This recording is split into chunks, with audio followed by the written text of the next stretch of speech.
मित्रों नमस्कार। मित्रों आज एक बार पुनः काशी एक रहस्य की इस श्रृंखला में मैं आप लोगों के साथ काशी विश्वनाथ के विषय में चर्चा करूंगा, जिस पर प्रकाश डालने के लिए हमारे साथ उपस्थित हैं काशी विश्वनाथ मंदिर के मुख्य कार्यपालक अधिकारी विश्वभूषण मिश्रा जी। महोदय हर हर महादेव। महादेव महोदय, जैसा कि प्राचीन काल से मंदिर कला, संस्कृति और धर्म का केंद्र रहा है, तो महोदय इतनी बड़ी जिम्मेवारी प्राप्त करने के बाद आप इन तीनों का संतुलन किस प्रकार स्थापित कर पा रहे हैं? महादेव सभी कलाओं के, सभी धर्म के, सभी जो सांस्कृतिक उपादान हैं, वो सभी के अधिष्ठाता देव हैं। सभी संस्कृतियां उन्हीं से प्रारंभ हैं जी। और चूंकि देवाधिदेव महादेव के रूप में हम उनकी आराधना करते हैं, जो काल का विभाजन है वो विभिन्न युगों के रूप में हमारे सामने आता है। विभिन्न जो जैसे अभी नया वर्ष ग्रेगोरियन कैलेंडर के अनुसार प्रारंभ होने वाला है, बहुत लोग उसमें उत्साहित हुए हैं। तो उल्लास का कोई भी पर्व हो, हमारे सनातन धर्म में उसको मनाने की पूरी स्वतंत्रता है और लोग मनाते हैं। प्रसन्न होना चाहिए। प्रसन्न होना ही कई बार जो भौतिक जीवन है उसका उद्देश्य होता है। आनंदित होना आध्यात्मिक जीवन का उद्देश्य होता है। मुक्त होना उसका उद्देश्य होता है। तो महादेव के इस धाम में, परंतु हम यह भी जानते हैं कि महादेव की आराधना महाकाल के रूप में करते हैं जी। यानी काल से भी परे जो है। काल का मतलब यह नहीं कि जो कई बार लोग डराते हैं काल का मतलब मृत्यु है या कुछ ऐसा। तो काल का मतलब समय भी होता है। समय के इस विभाजन के जो पार है, जो समय के भी पार है, समय एक इटर्नलिटी है, आपस में जुड़ी हुई है, उसके भी पार जो है वह महादेव है। तो वह महाकाल के स्वरूप में महादेव की आराधना होती है। विश्वनाथ जी के स्वरूप में यहाँ पर आराधना होती है। जो भौतिक जो सीमाएं हैं उनके भी पार है। जैसा आपने कहा कि हम लोग प्राचीन काल से जो मंदिर हैं, जो देवालय हैं, उनको धर्म, कला एवं साहित्य तीनों के केंद्र बिंदु के रूप में, धर्म, कला एवं संस्कृति के केंद्र बिंदु के रूप में जानते रहे हैं, देखते रहे हैं। तो धर्म, कला और संस्कृति का समागम का जो बिंदु है वह श्री काशी विश्वनाथ धाम में जो परिलक्षित होता है। यह भी हमारा मत है कि चूंकि पूर्व से हमारी संस्कृति पर, हमारे देवालयों पर बहुत सारे आक्रमण हुए और बहुत सारी परंपराएं टूटी, स्थापित हुई, तो यहाँ श्री काशी विश्वनाथ मंदिर न्यास की जिम्मेदारी मिलने के बाद 12 ज्योतिर्लिंग में सबसे प्रधान ज्योतिर्लिंग, और काशी अपने आप में विश्व का प्राचीनतम जीवंत नगर, उसका केंद्र बिंदु, उसका हृदय श्री विश्वनाथ जी का धाम।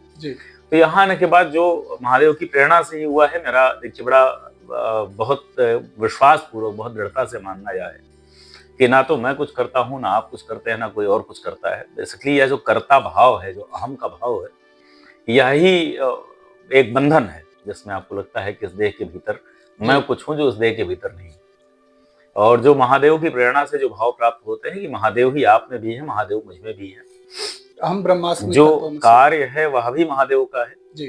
तो महादेव को किस देह से क्या करवा लेना है, किस कालखंड में, किस व्यक्ति से, किस आत्मा से, किस देह से, किसकी बुद्धि से क्या करवा लेना है, महादेव तय करते हैं जी। तो इस धाम में आने के बाद तमाम ऐसे सांस्कृतिक उत्सव, तमाम ऐसे धार्मिक आयोजन और तमाम ऐसे कलात्मक उत्सव प्रारंभ करने के लिए महादेव की प्रेरणा से हमें अवसर प्राप्त हुआ। तो हम मानते हैं कि इस देह का सौभाग्य है, या नश्वर देह है, एक दिन नष्ट हो जानी है, लेकिन फिर भी इस देह से भगवान महादेव ने उसको संपन्न करा लिया। तो यह इस देह का सौभाग्य है। इस देह से भी हमको अपने आप को अलग ही रखना चाहिए, क्योंकि हम तो ये देह छोड़कर कभी और कोई देह धारण करेंगे।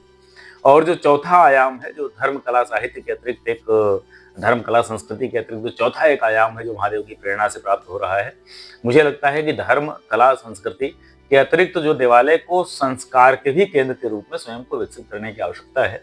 क्योंकि जो प्राचीन काल में हमारी परंपरा में, हमारे पारिवारिक परंपरा में जो संस्कार देने का काम गुरुकुल का एवं परिवार का हुआ करता था, अब गुरुकुल उस रूप में रहे थे जहां पर गुरु और शिष्य के बीच में आराध्य एवं आराधक जैसा संबंध होता था, जहां गुरु जो होता था वह आराध्य भी होता था और शिष्य का जीवन तार देने के लिए उसको आध्यात्मिक और भौतिक शिक्षा के साथ देता था जी। अब अधिकतर शिक्षालय जो हैं, जो गुरुकुल का जो आधुनिक रूप है, जो शिक्षालय हैं, वहां तो आप जानते हैं कि फीस ली जाती है, उसके बदले भौतिक शिक्षा दी जाती है, जिसमें कई बार आध्यात्मिक की तो बात जाने दीजिए, नैतिक शिक्षा का भी अभाव होता है। परिवार का जो पहले से हमारे पास परंपरा चली आ रही थी, जिसमें कई पीढ़ियां एक साथ रहती थी और बच्चों को संस्कार मिलते थे, आधुनिक जीवन शैली के कारण वह भी टूट चुका है। तो बच्चों को शिक्षालय से अथवा परिवार से कई बार संस्कार नहीं प्राप्त हो रहे हैं। तो इस कर्तव्य के निर्वाह के लिए भी मंदिर को, देवालय को आगे आकर अपनी भूमिका का निर्वहन करना होगा, ऐसा हमें प्रतीत होता है। और चूंकि काशी से सदैव सनातन धर्म को ही नहीं पूरे विश्व को मार्गदर्शन मिलता रहा है। और काशी में भी श्री काशी विश्वेश्वर के इस धाम से पूरे विश्व के देवालयों को, धर्म के स्थलों को पहले से भी मार्ग दिखाया जाता रहा है। तो मुझे ऐसा प्रतीत होता है कि अब संस्कारशाला के रूप में भी देवालयों को एक मॉडल अपना डेवलप करके सामने लाना होगा, जिसके अनुरूप शेष देवालय भी उसका अनुकरण कर सकें। तो श्री काशी विश्वेश्वर की प्रेरणा से यह प्रकल्प भी हम लोग जल्दी ही शीघ्र ही प्रारंभ करेंगे। महोदय, अभी आपने बात करी गुरुकुल परंपरा की, तो मैं पेपर के मतलब न्यूज पेपर के माध्यम से ये जानकारी मुझे पता लगी कि आप लोग भोजन की व्यवस्था कुछ गुरुकुल के लिए कराने वाले हैं। उस पर जरा दर्शकों के लिए प्रकाश डालिएगा। भोजन की व्यवस्था पहले से की जा रही जी। श्री काशी विश्वेश्वर के धाम में गत 1 वर्ष से लगभग, और अभी हमने कुछ माह पहले इसको प्रारंभ भी कर लिया था। यह निर्णय लिया गया था न्यास बोर्ड के द्वारा कि गुरुकुलों में भोजन की सुविधा उपलब्ध कराई जाए, पौष्टिक भोजन प्राप्त हो संस्कृत बटकों को, तो जिससे वह संस्कृत का अध्ययन करके, क्योंकि इस समय अगर कुछ उपेक्षित है इस देश में जी, तो यह कहने में हमें गुरेज नहीं होना चाहिए कि हमारी देव भाषा जो है उसको जैसा संरक्षण प्राप्त होना चाहिए था वैसा स्वाधीनता के पश्चात। जब देश स्वाधीन हुआ तो हमें राजनीतिक स्वतंत्रता तो प्राप्त हुई, परंतु सांस्कृतिक और धार्मिक स्वतंत्रता संभवतः प्राप्त नहीं हुई। सनातन धर्मी बहुसंख्यक जनता वाले इस देश में संभवतः हम एकमात्र ऐसे समुदाय हैं जो अपने देवालयों की मुक्ति के लिए, अपनी परंपराओं की समृद्धि के लिए, अपनी मूल भाषा की अभिवृद्धि के लिए आज भी संघर्षरत है। हमें मुकदमे लड़ने पड़ते हैं, हमें डिमांड करनी पड़ती है। शेष देशों में जहां स्वतंत्रता प्राप्त हुई वहां संस्कृति का संरक्षण बहुत स्वाभाविक रूप से किया गया। हमारे यहाँ संस्कृति का संरक्षण बहुत स्वाभाविक रूप से नहीं हो पाया है, और संस्कृति के संरक्षण में संस्कृत का संरक्षण एक बहुत ही महत्वपूर्ण भूमिका रखता है। और बहुत गर्व की बात है, बहुत ही हर्ष का विषय है कि काशी ने देव भाषा संस्कृत को बहुत दिनों से अपनी गोद में बिल्कुल एक प्यारे बच्चे की तरह संभाल कर रखा हुआ है। लेकिन वह जो संस्कृत गुरुकुल है वहाँ बड़ी उपेक्षा की स्थिति है। कई बार जो बच्चे हैं बड़े निर्धन परिवार से आते हैं, विभिन्न जाति समूहों से, विभिन्न बैकग्राउंड से आते हैं, तो उनके लिए भोजन का, वस्त्र का, पाठ्य पुस्तक का, संदर्भ पुस्तक की व्यवस्था यहाँ से की जाए, न्यास से की जाए, ऐसा एक उद्देश्य अपनाया गया।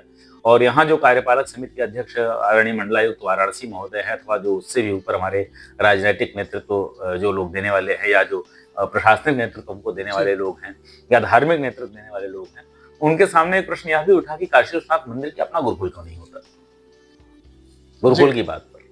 तो ये बड़ा सुविचारित निर्णय एक था कि अपना गुरुकुल होने की दशा में हम उन्हीं के प्रबंधन में अगर लग जाएंगे, जो हमारा मूल काम नहीं है, तो संभवतः बहुत से ऐसे गुरुकुल जिनका प्रबंधन ठीक चल रहा है लेकिन वो आर्थिक रूप से सक्षम नहीं है, जहाँ सुविधाओं का कुछ अभाव है, वो बेचारे विपन्न हो जाएंगे और वह उपेक्षित हो जाएंगे।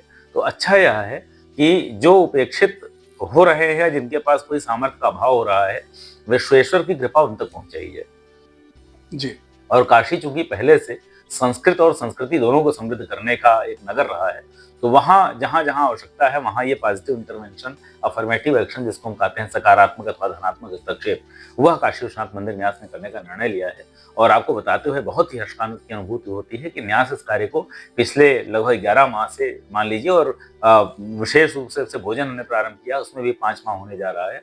तो बहुत ही सुनियोजित रूप से, बहुत ही योजनाबद्ध रूप से, बहुत सुंदर तरीके से लागू कर रहा है। आज तक एक भी दिन भोजन की गुणवत्ता को लेकर कोई हमें किसी प्रकार की शिकायत नहीं प्राप्त हुई, वस्त्र की गुणवत्ता को लेकर कोई शिकायत नहीं प्राप्त हुई, पाठ्य पुस्तकों की गुणवत्ता एवं आवश्यकता को लेकर कोई शिकायत नहीं प्राप्त हुई। अपितु उन सभी के क्रम में हमें केवल और केवल प्रशंसा एवं लोगों से जो एक कहते हैं पत्र ऐसे प्राप्त हुए हैं विद्यालयों से, जो जिन छात्रों को भोजन मिल रहा है उनके भी माध्यम से हमको प्राप्त हुआ है, उनके प्रधानाचार्य के द्वारा भी जो धन्यवाद का पत्र प्राप्त हुआ है, उसमें उन्होंने इनकी क्वालिटी को लेकर, इनकी गुणवत्ता को लेकर प्रशंसा की है।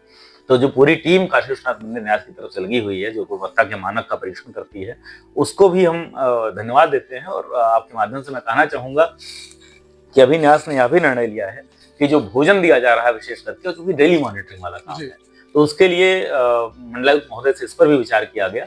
और जो कैटरिंग सुपरवाइजर होते हैं, जो इसके प्रोफेशनल होते हैं, जो प्रतिदिन गुणवत्ता का ध्यान रख सकें, इस तरह का एक पद सृजित करके वहां भी लोग अपनी सेवा देंगे, तो निश्चित रूप से इससे और अच्छा और एकदम बिल्कुल एकदम प्रोफेशनली उसको मैनेज करके बहुत ही व्यावसायिक दक्षता के साथ उसका प्रबंधन किया जाएगा। और जो सर्वश्रेष्ठ व्यवस्था है संस्कृत के बटकों को वह उपलब्ध कराने के लिए श्री काशी विश्वनाथ मंदिर न्यास निरंतर प्रयासरत है और निरंतर कृतसंकल्प भी है। इस शुभ कार्य के लिए निश्चित रूप से आप सभी लोग महोदय बधाई के पात्र हैं। महोदय, काशी विश्वनाथ मंदिर न्यास की तरफ से सुगम दर्शन की व्यवस्था करी गई है। तो आम जनमानस में इस चीज को लेकर के ये भ्रांति चल रही है कि मंदिर जैसे पवित्र स्थान पर इस तरीके का भेदभाव करना उचित हो है या नहीं है? कुछ सीमाओं में हमारी भी कुछ सीमा होती है, प्रशासनिक क्षमता में, सामाजिक क्षमता में। जी। तो समाज के ऐसे बहुत सारे लोग हैं जो कह रहे हैं, या जिनका नाम लेना ठीक नहीं जी, है, जी, जिनके जी। बारे में आप इशारा कर रहे हैं। मंदिर में किसी प्रकार का विभेद नहीं होना चाहिए, हम भी मानते हैं। क्या यह समाज इस बात के लिए तैयार है कि मंदिर में आने के बाद वह जल्दी दर्शन करने के लिए, अलग से एक प्रिविलेज लेकर दर्शन करने के लिए यहाँ तैनात कार्मिकों के ऊपर, अधिकारियों के ऊपर दबाव नहीं बनाएगा? जब यह सुगम दर्शन की व्यवस्था नहीं थी, जी। तो राजनीतिक हस्तक्षेप से, प्रशासनिक हस्तक्षेप से, अपना प्रोटोकॉल बताकर, अपने आप को अधिकारी बताकर, अपने आप को किसी राजनीतिक व्यक्ति का करीबी बताकर, अपने आप को कहीं का कोई जनप्रतिनिधि या उसका करीबी बताकर, उसके परिवार का व्यक्ति बताकर, जी। इस तरह की डिमांड्स आती रही होंगी। उन्हीं को चेक करने के लिए कि भाई ये आम जनता को व्यवस्था ना मिले और कुछ लोग अपनी सिफारिश बताकर आकर अलग से दर्शन करें, इसलिए एक जैसा सबको प्रबंधन देना चाहिए कि अगर आपके पास समय है, ज्योतिर्लिंग धाम में आप अधिक समय व्यतीत कर सकते हैं, तो आइए, लाइन में लगिए। जितना समय आप ज्योतिर्लिंग धाम में बिताएंगे, कहा गया कि काशी की घाटियों में और भगवान विश्वनाथ के समीप जितना समय आप बिताते हैं, आपको उतना पुण्य मिलता है। ये आपको तय करना है, आपको ज्यादा पुण्य लेना है, कम पुण्य लेकर निकल जाना है। कम पुण्य लेकर निकल जाते हैं तो भावना का अभाव है, भावना का अभाव है तो धन दीजिए, जी। और उसके बाद अपनी भावना कम है तो कम प्रदर्शन करके निकल जाएगी। तो सबके लिए एक जैसी व्यवस्था कर दी गई है। जो व्यक्ति चाहता है लाइन लगाकर अधिक पुण्य लाभ करते हुए भगवान विश्वनाथ के धाम में अधिक समय तो रुकना चाहता है, ऐसे सभी व्यक्तियों के लिए एक समान व्यवस्था है। वह लोग जो कम समय बिताकर यहाँ निकल जाना चाहते हैं, उनके लिए एक जैसी व्यवस्था है। तो यहाँ विभेद कहाँ हो रहा है? जी। मुझे लगता है आपके माध्यम से दर्शकों को अपने प्रश्न का उत्तर मिल गया होगा। महोदय, अगला प्रश्न मेरा जो रहेगा कि काशी के लिए ऐसी मान्यता है कि काशी के कंकर कंकर में शंकर, तो फिर विश्वनाथ जी का दर्शन करना ही उचित रहता है या सिर्फ पूरे काशी में ही हम भ्रमण कर ले तो भी विश्वनाथ का दर्शन हो जाएगा? यह प्रश्न, इसका देखिए दो क्षमताओं में उत्तर दिया जाना संभव है। धर्माचार्य के रूप में जो मैं हूँ जी। और एक व्यक्तिगत आस्था के रूप में। और व्यक्तिगत आस्था के रूप में श्री काशी विश्वनाथ मंदिर के कार्यपालक की भूमिका में जब आप मेरा साक्षात्कार ले रहे हो, जी। जी। तो अपनी व्यक्तिगत आस्था को व्यक्त करना मैं समझता हूँ अभी उचित नहीं है। तो इस प्रश्न का उत्तर देना इस समय मेरे लिए उचित नहीं है। महोदय, शिवलिंग को लेकर के ऐसी भ्रांति चलती है कि शिवलिंग का स्पर्श करना चाहिए या नहीं करना चाहिए, क्योंकि बहुत सारे व्याख्यानों में मैं सुना हूँ बहुत सारे विद्वानों से कि शिवलिंग को स्पर्श नहीं करना चाहिए। तो इस पर आपका क्या कहना रहेगा? शिवलिंग अथवा सनातन धर्म में कुछ भी अस्पृश्य नहीं है। ना तो कोई व्यक्ति, ना तो कोई विग्रह है, ना ही कोई, कुछ भी अस्पृश्य नहीं। कुछ भी आसानी से स्पर्श ना कर सकते हैं। उदाहरण के लिए मैं आपको स्पर्श कर सकता हूँ जी। इस समाज के सभी लोग आपको स्पर्श कर सकते हैं। तो क्या आपसे प्रेम करने वाले जितने लोग हैं दिन भर आपको स्पर्श करते रहे तो आप उसको बर्दाश्त करेंगे? आपको अच्छा लगेगा? नहीं। आपको सुविधा होगी? नहीं। आपके उन प्रेमी जनों को सुविधा होगी? नहीं। इसी प्रश्न में इसका उत्तर नहीं थे। इससे अतिरिक्त कुछ भी बोलना ठीक नहीं। महोदय, श्रृंगार गौरी के विषय में थोड़ा दर्शकों के लिए प्रकाश डालिएगा।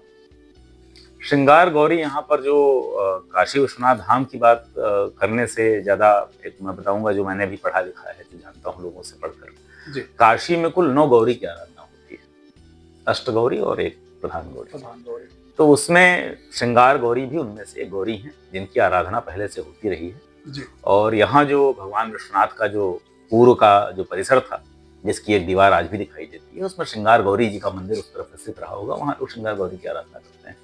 वह बिल्कुल स्पष्ट रूप से देखने से लगता मंदिर की दीवार है। और यह प्रामाणिक है इतिहास में। ये मैं बार बार कह रहा हूँ कि हम लोग राजनीतिक रूप से तो स्वतंत्र हुए, लेकिन धार्मिक सांस्कृतिक रूप से स्वतंत्र हुए ना हुए, इस पर थोड़ा सा कई बार बहुत सोचने की आवश्यकता है। जो चीजें बड़ी स्पष्ट हैं, इतिहास की किताबों में दर्ज हैं, सामने दीवारों पर जिनकी इबारत लिखी हुई है, जिनको आप देख कर कह सकते हो कि यहाँ पर क्या है, उनके लिए भी हम कोर्ट में मुकदमे लड़ रहे हैं। जी। जो इतिहास सिद्ध तथ्य है कि वह परिसर जहाँ पर श्रृंगार गौरी की दीवार वह स्थित है, इतिहास सिद्ध है, किताबों में उसका उल्लेख मिलता है, तमाम मेमोयर से मिलता है। अंग्रेजों ने किताबें लिखी हैं, मुगलों ने किताबें लिखी हैं, हमारे इतिहासकारों ने किताबें लिखी हैं। वहाँ गुजरात के एक व्यापारी ने मंदिर बनवाया था भगवान विश्वनाथ जी का, जैसे उस समय के जो आताई शासक था उसने तोड़ा। और जानबूझकर वहां एक दीवार इसलिए छोड़ी कि हम नीचा दिखाएंगे एक संस्कृति को मानने वालों को, एक धर्म को मानने वालों को, लगातार सनातन धर्मियों को हम अपनी शक्ति का एक, उन्हें क्या पता था लोकतंत्र कभी आएगा। उन्होंने तो नीचा दिखाने के लिए, अपमानित करने के लिए वो दीवार छोड़ी थी। और वहां भी गुजरात के व्यापारी को क्यों मनाना पड़ा जी, क्योंकि उससे पहले एक दूसरा स्थान था जो इल्तुतमिश ने तोड़ दिया था, जहां उसकी बेटी ने एक मस्जिद बनाई थी। उससे पहले भगवान की पूजा विश्वेश्वरगंज में की जा रही थी। उससे भी पहले शर्की सुल्तानों ने एक तीसरा स्थान तोड़ दिया था। तो हमारी संस्कृति तो लगातार घात प्रतिघात संघात झेलती आ रही है। बार बार हमें ध्वस्त करने का प्रयास होता है, हम बार बार खड़े होते हैं। विश्वनाथ किसी एक स्थान के, किसी एक काल के, किसी एक खंड के, किसी एक पत्थर के मोहताज नहीं। भगवान विश्वनाथ उस पर आश्रित हो ऐसा नहीं है, ना ही भगवान विश्वनाथ में आस्था रखने वाले इन चीजों में आश्रित हो ऐसा है। लेकिन कई बार अगर हम अपनी आस्था को जीवंत रखते हुए अन्य की आस्था का सम्मान करते हैं तो उसे कई बार इतिहास के कालखंड में भीरुता भी समझा जा सकता है। और एक सीमा होती है जहां पीछे हटते हटते आपको यह तय करना पड़ता है और नहीं। एक सीमा होती है जहां पर अर्जुन जब एक प्रस्ताव पांडवों की तरफ से भगवान कृष्ण लेकर जाते हैं कि दे दो केवल 5 गांव, रखो दपी धरती तमाम, वह भी जब खारिज कर दिया जाता है दुर्योधन के द्वारा, तब भगवान कहते हैं, और रणभूमि होती है, रणभूमि में अर्जुन कहते हैं कि अपने ही चाचा ताऊ है, क्यों ना छोड़ दिया जाए, क्यों ना यह भी छोड़ दिया जाए जी। तो भगवान कृष्ण कहते हैं अब अगर संग्राम होगा तो 5 ग्राम के लिए नहीं होगा, अब तो हस्तिनापुर के लिए होगा।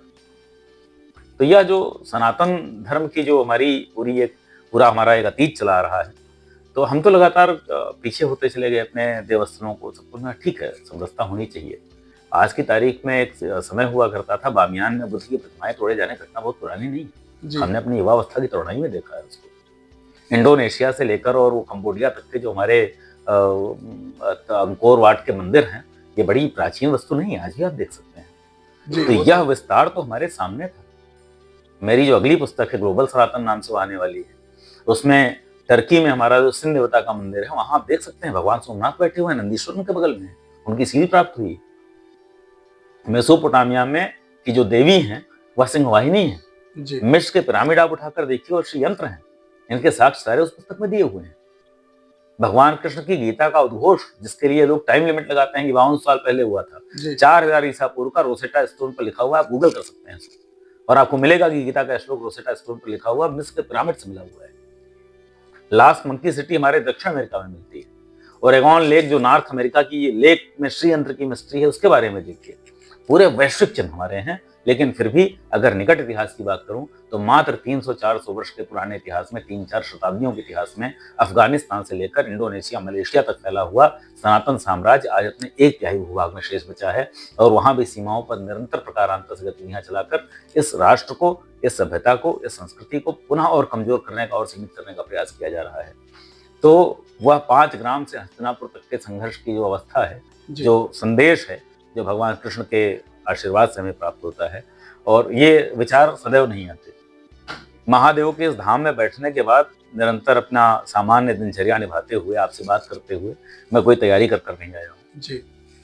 कोई आपने मुझे पहले से सूचित किया हो, मैंने प्रश्नोत्तर तैयार किया, आप बैठे थे सामने, आपने देखा कि यहाँ लगातार लोग आते गए, मीडिया वालों से मैं इंटरेक्ट कर रहा हूँ, तो मैं कर रहा हूँ।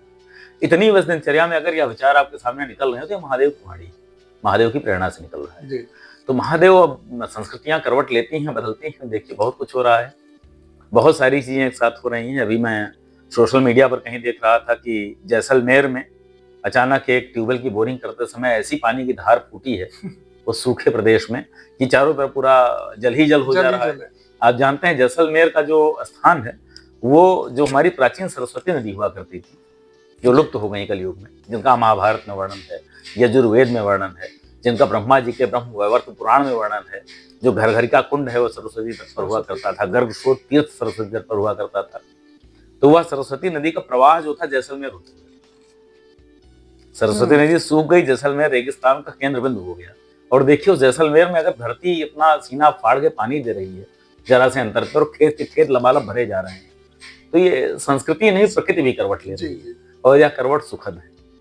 तो सुखद करवट का स्वागत कीजिए, और बहुत परिवर्तन होने वाला है। मुझे लगता है कि सदैव परिवर्तन सुखकर दुखकर जो भी होते हैं महादेव की प्रेरणा से होते हैं। महादेव की प्रेरणा से जो हो रहा है उसका हम स्वागत करते हैं। मित्रों, आपकी जानकारी के लिए मैं बता दूं कि महोदय बहुमुखी प्रतिभा के धनी हैं, और इसी बात को ध्यान में रखते हुए मैं गुरुदेव की एक पुस्तक जो कि अभी काफी चर्चा का विषय रहा है, सनातन संवाद कथाएं, कि महोदय इसी को ध्यान में रखते हुए मेरा प्रश्न रहेगा आपसे कि ज्ञानवापी में सनातन के सबूत, किसका दावा मजबूत, इस पर आप क्या कहिएगा?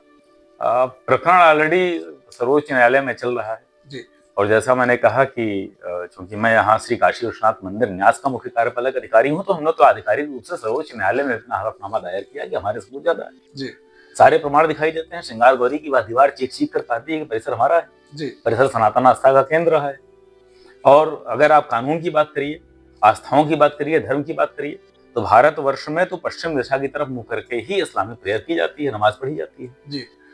संयोग से औरंगजेब जिस समय दीवार छोड़ रहा था, उसने श्रृंगार गौरी की दीवार पश्चिम दिशा में छोड़ी है। इस परिसर में आकर कोई भी व्यक्ति अगर प्रार्थना करने का, इस्लामिक प्रार्थना करने का दावा करता है, नमाज पढ़ने का दावा करता है, जी, तो उसका मुंह समय पश्चिम दिशा में श्रृंगार गौरी की दिशा में होता है, जिस दीवार पर आज भी मूर्तियां बनी हुई। और वहां जब वह दंडवत होता है, अपना माथा सर जमीन पर रखता है, तो उस समय उसका जो प्रणाम होता है उन मूर्तियों को समर्पित होता है। तो मूर्ति के समक्ष जब आप दंडवत हो जाते हैं, आप नत हो जाते हैं, तो कम से कम उस धर्म में जितनी मेरी जानकारी है वह प्रार्थना स्वीकार्य नहीं होती। लेकिन हमारे धर्म में आप किसी भी भाषा में श्रद्धा के दो शब्द बोलिए और मूर्ति के सामने नहीं, आप कहीं भी दंड अपना सर झुका दीजिए, तो हमारे यहाँ तो स्वीकार्य। हम तो विश्व परिवार की बात करते हैं, विश्व बंधुत्व की बात करते हैं। हमारे प्रति आप शत्रुता का भाव मत रखिए। तो आप किसी भी नाम से पूजा कर रहे हो, आप गॉड के नाम से पूजा कर रहे हो, आप अल्लाह के नाम से पूजा कर रहे हो, आप ईश्वर के नाम से पूजा कर रहे हो, आप राम के नाम से पूजा करिए, आप कृष्ण के नाम से पूजा करिए, आप महादेव के नाम से पूजा करिए, किसी भी नाम से पूजा करिए, हमारी सारी प्रार्थनाएं हमें स्वीकार हैं। तो हमने तो इसको ऑन रिकॉर्ड कहा है कि साहब वहां कोई प्रार्थना कभी हुई है तो हो सकता है आदमी ने प्रार्थना अरबी भाषा में की हो, परंतु वह चूंकि मूर्ति के सामने सर झुका कर की गई है, तो वह प्रार्थना सनातन ही हो, कोई और प्रार्थना हो ही नहीं सकती। जैसा कि पुस्तक का नाम है सनातन संवाद कथाएं, तो दर्शकों को आप बताएं कि वाद और संवाद क्या है? वाद और संवाद में जब आप वाद जो है वह भी चूंकि ये पूरा व्याकरण की शब्दावली है जी, तो वाद, विवाद, संवाद, इन तीन की बात हमें करनी पड़ेगी। वाद होगा जब आप अपनी बात कहते हैं, मैं अपनी बात कहता हूँ, अलग अलग परिप्रेक्ष्य में दोनों एक दूसरे से पूर्णतः अलग होते हैं। जी, आपने अपनी बात कही, आपका वाद हो गया। वाद मुकदमे को भी कहते हैं। जब आप जाते हैं वहां अपना वाद पत्र देते हैं, यानी मैं अपनी बात कह रहा हूं, उसकी बात से मेरा मतलब नहीं, मेरा दावा ये है। विवाद होता है जहां पर वाद का प्रतिवाद किया जाए, आपने कहा ये, मैंने कहा ये नहीं ये, तो जहां उन दोनों में जो विवाद के बिंदु होंगे, जो असहमति के बिंदु होंगे, वह विवाद है। वहां एक को पराजित करने के लिए दूसरा व्यक्ति आता है, तो वाद विवाद होता है। जी। संवाद वह है जहां पर पराजित करने का भाव नहीं होता, जहां साथ में आगे बढ़ने का भाव होता है, निष्कर्ष पर पहुंचने का भाव होता है।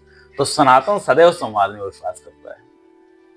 हमें तो वाद और विवाद में जाने की आवश्यकता इसलिए पड़ रही है क्योंकि हमारे संवाद को भी न स्वीकार करके केवल हमें खंडित करने के लिए, हमारे स्थल तोड़ने के लिए, हमारा प्रतिवाद करने के लिए। आप कहते हैं ना कि आप जब अगर कई बार डिस्कोर्स में भी आप देखते होंगे, मनुष्यों की प्रवृत्ति कई बार होती है, वो आपसे जीत नहीं सकते, तो आपकी बात को गलत साबित करने का प्रयास करते हैं। जैसे सनातन उसी से परेशान। हमारे यहाँ वाद जल वितंडा की बात करी गई है, यहाँ डिस्कोर्स, हमारा पूरा सनातन डिस्कोर्स उसी से परेशान है। यहाँ पर आदमी अपनी बात नहीं करता, यहाँ दूसरी सभ्यता वाला व्यक्ति अपनी बात नहीं करेगा, उसको हम पर आक्रमण करना है तो मनुस्मृति का उदाहरण देगा, वो भी मिसकोट करेगा। फलाने जाति प्रथा ऐसे थी तो इस वेद में ऐसा लिखा है, तो गोमांस खाते थे कि नहीं खाते थे, खाना खाना चाहिए कि नहीं खाना चाहिए, फिर पूजा ऐसे करनी चाहिए कि वैसे करनी चाहिए, मंदिर में इनको प्रवेश मिलता है, इनको नहीं मिलता है। ये मूर्खतापूर्ण चीजें हैं। ये हमारे संवाद को केवल प्रभावित करने के लिए विवाद उत्पन्न करने का प्रयास है। भाई अपने वाद की बात करो, आप क्या सिखाते हो और हम बताएंगे हम क्या सिखाते हैं। हमने विश्वगुरु का अगर हमारे पास से संबोधन रहा है तो क्यों रहा है, पूरे विश्व को सभ्यता का मार्ग हमने क्यों दिखाया है और कैसे दिखाया है, या हम बताएंगे। आप अपनी बात रखिए, लेकिन हमारे सामने कोई भी सभ्यता अपने विमर्श अपनी बात नहीं रखती, केवल हमारा खंडन करने का प्रयास करती है, केवल विवाद उत्पन्न करने का प्रयास करती है।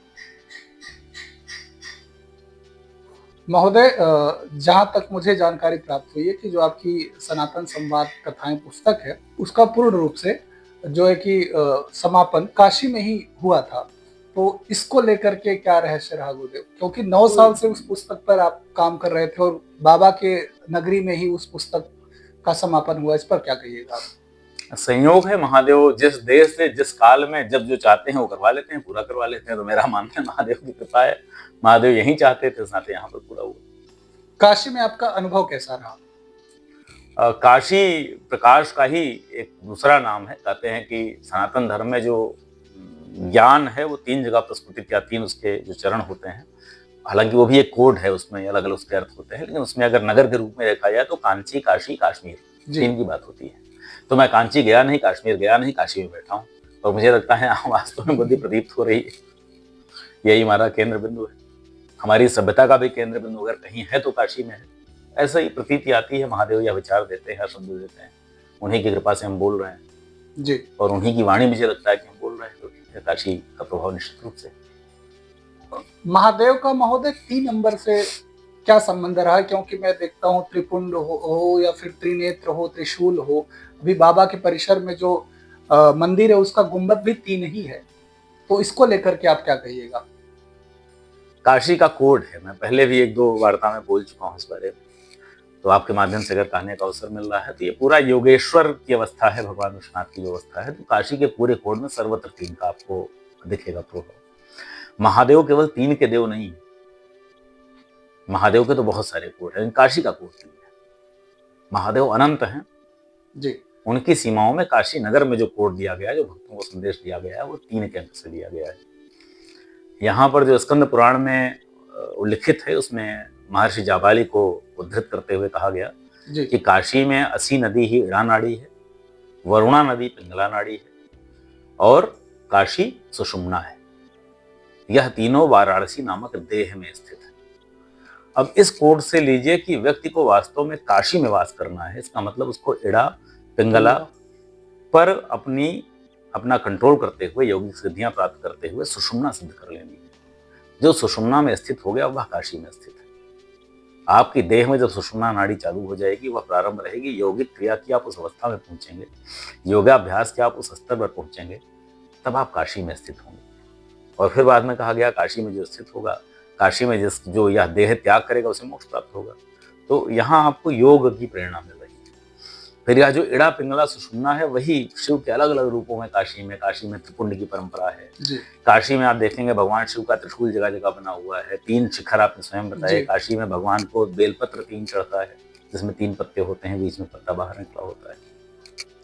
इतने सारे कोड हैं कि उन सब में 3 का महत्व है। तो वो इड़ा पिंगला सुषुम्ना की जो सिद्धियां हैं, यौगिक सिद्धियां हैं, ये उनकी तरफ संकेत करता हुआ प्रतीत होता है कि काशी का कोड जो है 3 का कोड है। महोदय, आज की युवा पीढ़ी के लिए आपका क्या संदेश रहेगा?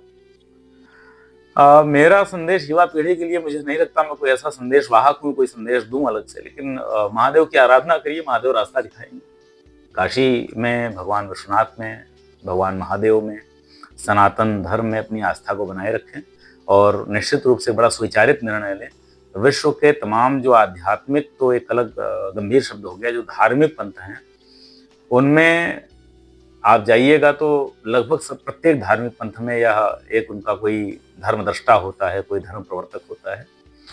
और जब उसको आप पढ़ेंगे तो उसमें बताया जाता है कि कोई एक किताब है, कोई एक मत है जिसके अनुसार जीवन व्यतीत करो, तो वह धर्म प्रवर्तक गारंटी देता है कि मैं तुम्हारा हाथ पकड़कर तुमको पार तक पहुंचा दूंगा, या तुम्हारा जीवन तो निकल जाएगा, एक दिन आखिरी दिन कोई आएगा और तुम्हारा हिसाब किताब होगा, फिर तुम अगर हमारे धर्म को मानते हो सब तुम्हारा ठीक हो जाएगा, तुम्हें बड़ा अच्छा मिल जाएगा। एकमात्र आध्यात्मिक विचारों में सनातन धर्म है जो कहता है कि आपको मार्ग बतलाया जा सकता है, साधना आपको स्वयं करनी है। और यह निरंतर जागरूकता के साथ, निरंतर धैर्य के साथ किया गया जन्म जन्मांतर का कर्म है जो आपको मुक्ति तक पहुंचाता है। मैं जब कई बार विमर्श करता हूँ, वार्ता करता हूँ, तो मैं इसको कहता हूँ कि इसको भौतिक जगत में ऐसे समझिए कि आपको 2 लोग मिलते हैं, एक व्यक्ति कहता है, जैसे आत्मा आपकी पूंजी जी, आपके जो विचार है, आपकी जो आस्था है, वही आपकी पूंजी होती है आध्यात्मिक क्षेत्र में।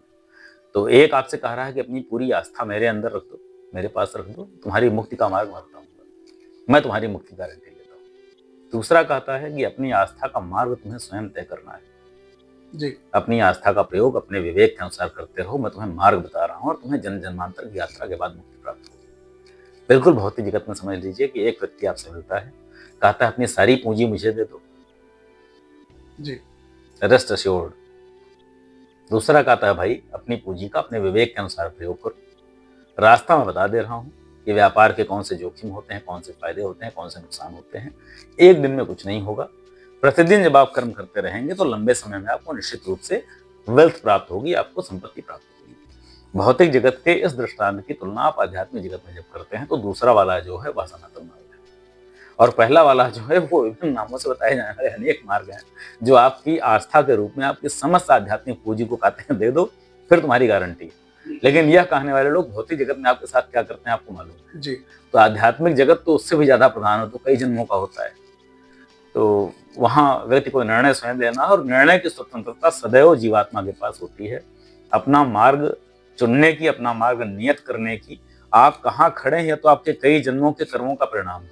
अवश्य। आपका एक धनी परिवार में जन्म हुआ, निर्धन परिवार में जन्म हुआ, आस्थावान परिवार में जन्म हुआ, नास्तिक परिवार में जन्म हुआ, एक अच्छे परिवेश में जन्म हुआ, खराब परिवेश में जन्म हुआ, एक अच्छे शरीर के साथ जन्म हुआ, शरीर में किसी प्रकार की किसी व्याधि के साथ जन्म हुआ, घर में आपको कैसी परिस्थितियां मिलती हैं, बाहर कैसी परिस्थितियां मिलती हैं, शिक्षा कैसी मिलती है, परिवेश कैसा मिलता है, बचपन कैसा मिलता है, यह आपके कई जन्म के कर्मों का समुच्चय होता है जिसके आधार पर नियत होता है। परंतु वर्तमान अवस्था में आप जहां भी खड़े हैं वहां से आपकी दिशा किस तरफ होगी आपको तय करना है। आप सनातन मार्ग अपनाकर आप सात्विक दिशा में जाते हैं जी, या आप तामसिक दिशा में जाते हैं, उसके आधार पर आपके अगले जन्म तय होते हैं। तो मुझे तो लगता है किसी भी मनुष्य के जीवन का सबसे बड़ा पुण्य है अपने जीवन की दिशा को ठीक करना, और दूसरा जो भी व्यक्ति उसके प्रभाव में, उसके सानिध्य में या उसके संपर्क में किसी भी भांति आता है, उसको जब आप सनातन धर्म में प्रवृत्त होने की, सनातन मार्ग अपनाने की प्रेरणा देते हैं जी, तो वस्तुतः आप उसके ऊपर एक बहुत बड़ा एहसान कर रहे होते हैं। मतलब आप किसी व्यक्ति को अगर एक समय का भोजन देते हैं, अगले समय फिर भूखा हो जाएगा। एक दिन वस्त्र देते हैं, उसको हफ्ते 10 दिन बाद फिर कपड़े की जरूरत पड़ेगी। कुछ पैसा देंगे, उस समय बाद पैसा खत्म हो जाएगा। नौकरी दे देंगे तो कुछ साल बाद, रिटायरमेंट के बाद फिर उसकी स्थिति खराब हो सकती है जी। आप एक व्यक्ति को जीवन भर बैठा कर खिलाइए, तब भी यह नियत नहीं कि अगला जन्म उसका ठीक हुआ। आपने उसकी दिशा ठीक कर दी तो उसका जन्म जन्मांतर निरंतर उसकी प्रगति होती चली जाएगी, उसकी अवस्था और अच्छी और अच्छी और अच्छी होती जाएगी।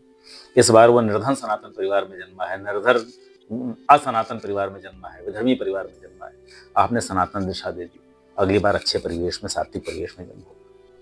इस जन्म भर की साधना के बाद यह हो सकता है इसी जन्म में अगर बहुत प्रतिभावान है, कुछ अच्छा अर्जित कर ले, उस जन्म में भी अच्छा कर्म किया, अगली बार उसका एक अच्छे परिवार में और जन्म होगा जहाँ अपनी साधना की दिशा को और आगे बढ़ा सके। और अच्छा किया, क्या पता उसके बाद उसका किसी सन्यासी परिवार में जन्म हो जाए जहाँ सीधे मुक्त की साधना प्रारंभ कर दे। अंत में यात्रा तो आत्मा की है, देह तो केवल और केवल आप जानते हैं वाहन है, यान है जी। तो यान कितना भी अच्छा हो, अगर वो गलत दिशा में जा रहा है तो उसका पतन होना निश्चित है, और यान कितना भी बुरा हो, अगर उसकी दिशा ठीक है तो अपने गंतव्य तक अवश्य पहुंचेगा। एक बड़ा सुंदर दृष्टांत इस पर भी एक कथा है, बताई जाती है कि 2 जहाज एक साथ रवाना किए गए जी। और दोनों के जो कैप्टन थे, एक में बिल्कुल नए लड़के को कैप्टन बनाया गया, एक में बहुत ही अनुभवी व्यक्ति को कैप्टन बनाया गया। दोनों को चार्टर दिया गया जी। जिसमें नए लड़के को बैठाया गया था वो जहाज पुराना था, जर्जर था। अनुभवी कैप्टन को बिल्कुल नया जहाज दिया गया और कहा गया कि इसको जब आप लोग समुद्र में, एक को उत्तर में भेजा, दक्षिण में भेजा, कहा जब आप 2-2 मील चले जाना तब इसको खोल लेना, उसमें आदेश लिखा है। तो जो अनुभवी कैप्टन था जिसका नया जहाज था, उसने जाकर उसको चार्टर को खोला तो उसमें लिखा था जहाज को सुरक्षित गंतव्य स्थल तक पहुंचा देना, लाभ होना चाहिए, ये तुम्हें तय करना है। दूसरे वाले पर लिखा था कि जहाज को इस बंदरगाह पर ले जाना, वहां पर डिटेल पूरा लिखा था कि वहां पर ये चीज उतार देना, इसका व्यापार कर लेना और फिर वापस आ जाना। इवेंचुअली जो कम अनुभवी, कम प्रशिक्षित कैप्टन था, जर्जर जहाज वाला, उसने अपनी यात्रा पहले और ज्यादा लाभ के साथ पूर्ण की। दूसरा जो कैप्टन था, कहानी तो ये कहती इसकी यात्रा कभी पूर्ण ही नहीं हुई, उसको मालूम नहीं था जाना कहाँ है, दिशा ही नहीं ज्ञात थी, लक्ष्य ही नहीं पता था। पूंजी तो दे दी गई, लक्ष्य नहीं मालूम था, साधना क्या है मालूम ही नहीं था, बस ये कहा गया कि ठीक है, ठीक से कर लेना। तो अगर आपकी सारी आध्यात्मिक पूंजी लेने के बाद आपको बताया नहीं था करना क्या है, केवल ये कहा गया कि एक कोई सामान्य सी चीज करना, साधना का मार्ग नहीं बताया गया, तो आपकी आत्मा जो जीवात्मा है उस कैप्टन की बात ही होगी, भटकती रहेगी। तो ऐसी तमाम भटकती हुई आत्माएं हैं जिनको अपना लक्ष्य नहीं ज्ञात है, विभिन्न परिवेश में उनका जन्म हुआ है, कई बार सनातन परिवेश में जन्म हुआ, तब भी उनको अपना मार्ग नहीं ज्ञात है, साधना का पथ नहीं ज्ञात है। इन सभी को सनातन मार्ग दिखाकर इस मार्ग पर ले आना सबसे बड़ा पुण्य है। एक व्यक्ति के जीवन का सबसे बड़ा पुण्य जो हो सकता है, एक सनातन धर्मी के लिए अगर कोई लक्ष्य हो सकता है, तो स्वयं अपनी सनातन आस्था को सुदृढ़ रखते हुए ऐसा कोई भी व्यक्ति, ऐसी कोई भी जीवात्मा जो किसी देह में विचर रही हो, जिसकी सनातन धर्म में प्रवृत्ति नहीं है, सनातन पथ पर जिसका मार्ग नहीं है, जिसका अनुसरण नहीं कर रहा है, उधर उसकी यात्रा नहीं चल रही हो, उसको सद यात्रा में सही दिशा में लगा देना उसका सबसे बड़ा कर्म होता है। और यही लक्ष्य सभी को लेकर अपने जीवन में आगे बढ़ना चाहिए, मुझे ऐसा प्रतीत होता है। और महादेव की प्रेरणा से यही मैं आपसे बोल पा रहा हूँ। महोदय, आपके साथ इतनी व्यस्तता होने के बाद भी आपने मुझे इतना समय दिया, इसके लिए आपका बहुत बहुत धन्यवाद। और बाबा विश्वनाथ की ये कृपा रही कि विश्वनाथ जी के परिसर में और विश्वनाथ जी के विषय में विश्वभूषण मिश्रा जी के द्वारा ही मुझे कुछ जानने का अवसर प्राप्त हुआ। इसके लिए एक बार आपका पुनः धन्यवाद। भगवान विश्वनाथ के इस विश्व में, प्राचीनतम विश्व की नगरी काशी में, भगवान विश्वनाथ के मंदिर में बैठकर भगवान विश्वनाथ द्वारा प्रदत्त जो हमारी आत्मिक शक्ति है और जो उनसे प्रदत्त प्रेरणा है, उसके द्वारा ही आप यहाँ उपस्थित हुए हैं। मुझे लगता है कि किसी देह से उनको आपके मुंह से प्रश्न पूछवाना था, मेरे मुंह से उत्तर करवाना था, या इसका उल्टा भी हो सकता था जी। तो हम लोग अपने अपने जीवन की विभिन्न यात्रा मार्गों पर हैं, और कोई संदेश देना होगा तो मैं निश्चित रूप से भगवान विश्वनाथ के इस संदेश को, उनके इस जो उनसे प्रेरणा प्राप्त हुई है, उसके द्वारा जो हम लोगों की वार्ता पूर्ण हुई है जी, इसके कारण भी मैं उन्हें पुनः प्रणाम करता हूँ। आपका बहुत बहुत स्वागत है। और अगर इससे किसी को वास्तव में अपने जीवन में, सुनने वाले को, हमारे किसी दर्शक को कोई लाभ पहुंच सके, तो निश्चित रूप से हम लोग मानेंगे हमारा संवाद भी सफल रहा और भगवान विश्वनाथ की प्रेरणा से उचित कार्य हो सका। हर हर महादेव। हर हर महादेव। जय विश्वनाथ।